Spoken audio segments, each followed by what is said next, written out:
If you want to become master in selling, you have to learn human psychology. मैं जो चीज आपको सिखा रहा हूं इसको ह्यूमन साइकोलॉजी बोलते हैं। सीखना चाहते हैं तो बोलिए हां।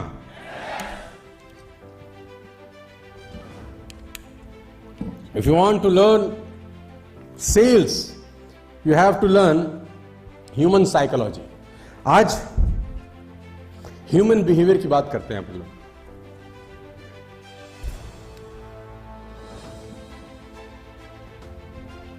मजे की बात क्या है, साइकोलॉजी मैंने पढ़ी तो नहीं है, पढ़ाता हूं आजकल,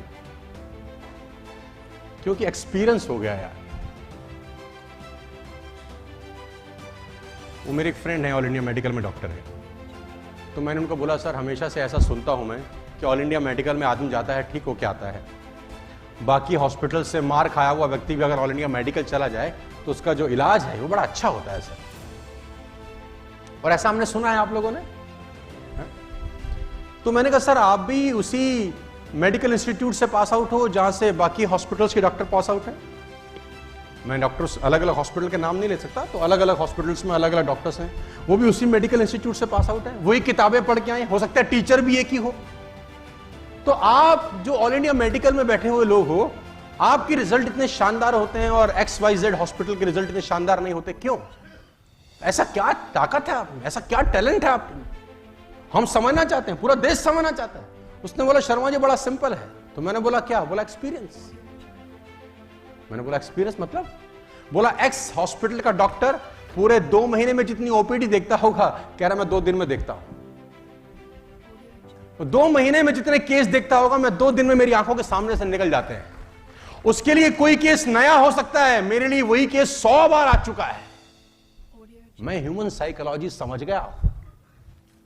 अगर आप ह्यूमन साइकोलॉजी समझ गए तो सेल में आप मास्टर हो सकते हैं। सिखाना चाहता हूं आज आपको मैं ह्यूमन साइकोलॉजी। लिखना बंद करो, लिखना बंद करो और दाहिने हाथ की कोई भी 3 उंगलियां उठाओ, फटाफट फटाफट।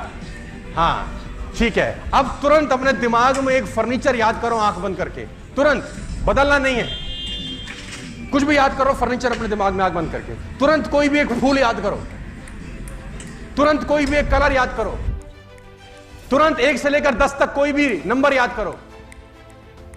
बस अब मैं आपको बताता हूं, 90% लोगों ने अपने दाहिने हाथ की यही 3 उंगलियां उठाई होंगी। This is human psychology.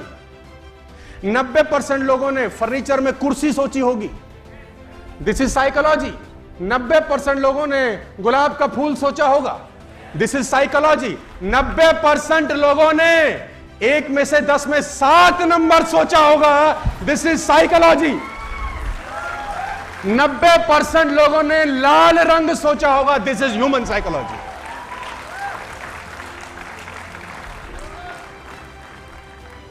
लोग एक जैसे ही होते हैं साथियों, आपको डील करना आना चाहिए बस।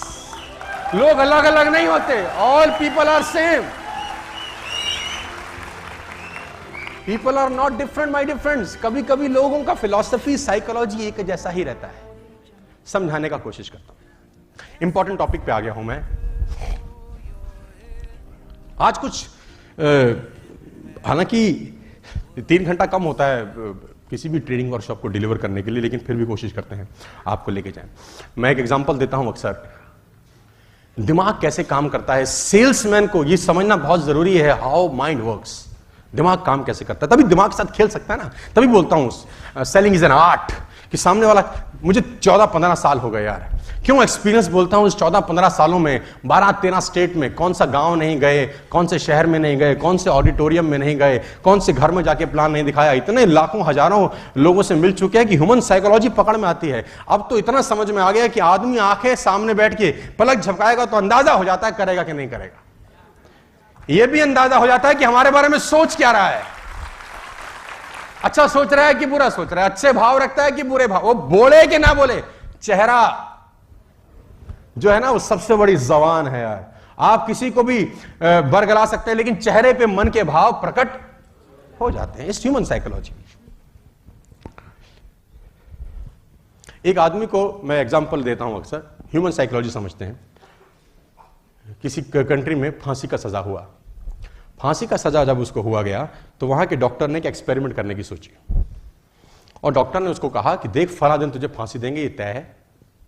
अब हम तुझ पे एक एक्सपेरिमेंट करना चाहते हैं, अगर तू इजाजत देता है तो उसने बोला क्या करना है? तो उसने बोला फांसी पर लटकेगा, गर्दन की हड्डी टूटेगी, बड़ी तकलीफ होगी, कम से कम 15 से 20 सेकंड, 1 मिनट, बेइंतहा तुझे तकलीफ होगी। ऐसा हमारा तजुर्बा है। हम तेरे को एक चॉइस दे रहे हैं। तो उसने पूछा क्या चॉइस है? उसने बोला हम तुझे एक कोबरा से डसवाते हैं, कोबरा लाएंगे, तुझे डसेगा, 1 सेकंड में तेरी मौत हो जाएगी, कोई दर्द नहीं होगा, चींटी काटती है ऐसा दर्द होगा, and you will be dead, choice is yours. तो उसने बोला मरना तो है ही, 1 मिनट में क्यों तड़पूं? 1 सेकंड वाला ऑप्शन पिक किया उसने। उसको कुर्सी में बिठाया गया, चेयर पे, और दूर करीब करीब 30 फुट दूर पे एक व्यक्ति अपने हाथ में एक कोबरा पकड़ के ला रहा है। अब वो देखा उसने कि कोबरा लाया जा रहा है, और कोबरा लाए लाए लाए लाए 2 फुट दूर पे रोक दिया गया। अब उससे पूछा गया आर यू रेडी? रेडी। तो उसके सर के ऊपर वो काले रंग का सर ढक दिया काले रंग के कपड़े से, और यहां पे आदमी कोबरा लेके तैयार। अब उसके मस्तिष्क में चल रहा है कोबरा काटने वाला है। इतने में वो आदमी हट जाता है जिसके हाथ में कोबरा होता है। एक दूसरा आदमी की एंट्री होती है जिसके हाथ में नीडल होती है, नीडल, सुई, और उस व्यक्ति के हाथ में सुई चुभोई जाती है। And you will be shocked कि उस आदमी की उसी वक्त मौत हो जाती है। This is human psychology. क्योंकि दिमाग अंदर से सोचता है कि सांप ने काटा है, और आप और हैरान हो जाएंगे जो मैं अगली लाइन बोलने वाला हूं। जब उस व्यक्ति का पोस्टमार्टम किया जाता है तो उसके शरीर से पॉइजन मिलता है। इससे और हैरानी की बात यह है कि जब उसका पोस्टमार्टम होता है तो शरीर पॉइजन क्रिएट कर देता है ऑटोमेटिकली। माय डियर फ्रेंड्स, मैं आपको बताना चाहूंगा, अगर आप फोकस करें इस माइक पे और आप में कंसंट्रेशन की पावर हो, और 15 मिनट सिर्फ इस माइक को यह सोचें कि ये तपता हुआ लोहा है, तपता हुआ गर्म लोहा है, और फोकस कर सके, आपको कोई डिस्टर्ब ना करे, शांति हो पूरी तरह से, और सिर्फ देखते रहें तपता हुआ लोहा है, ऐसा फील करें, फोकस करें, फील करें, फोकस करें, और 15 मिनट के बाद अगर आप इस माइक को छुएंगे आपको छाला हो जाएगा। माइंड बहुत अजीब तरीके से काम करता है। How mind works, how body works, ये बहुत खतरनाक चीजें हैं सर। एक शिष्य एक गुरु के पास दौड़ता हुआ आया। उसने गुरुजी से कहा, गुरुजी सारे घोड़े बांध दिए, एक घोड़े के लिए रस्सी नहीं मिल रही, क्या करूं? सारे घोड़े अस्तबल में बांध आया हूं, एक घोड़े के लिए रस्सी नहीं मिल रही, क्या करूं? तो गुरु ने कहा एक तरीका है मेरे पास, रस्सी की जरूरत ही नहीं है, तू घोड़े के पास जा, सिर्फ ऐसे ऐसे उसके गले में घुमा दे हाथ, उसको लगेगा, और ऐसा बांधने के बाद वो रस्सी लेके नाटक करके ऐसे बांध दियो। उसने बोला जी गुरुजी। वो भागा भागा गया, सारे घोड़े उसने बांध रखे थे, उस घोड़े को पकड़ा, गले में घुमाया, और ऐसे ऐसे करके वो रस्सी खूंटे के साथ बांध दी, आ गया। उसने बोला गुरुजी भाग जाएगा रात को। बोला चिंता मत कर, कहीं नहीं जाएगा। सारे घोड़े रात भर खड़े रहे, वो भी खड़ा रहा। अगले दिन सारे घोड़ों की रस्सी खोल दी गई, चरने के लिए भेजना था, सारे घोड़े चले गए। उसने बोला गुरुजी कमाल हो गया, वो घोड़ा तो जा ही नहीं रहा। गुरुजी ने बोला रस्सी तो खोल के आ। हाँ, उसकी खोपड़ी में, तो वो गया, उसने नीचे से कुंडा खोला, घुमाया, आ गया, और देखा तो घोड़ा जा रहा है। It's called psychology.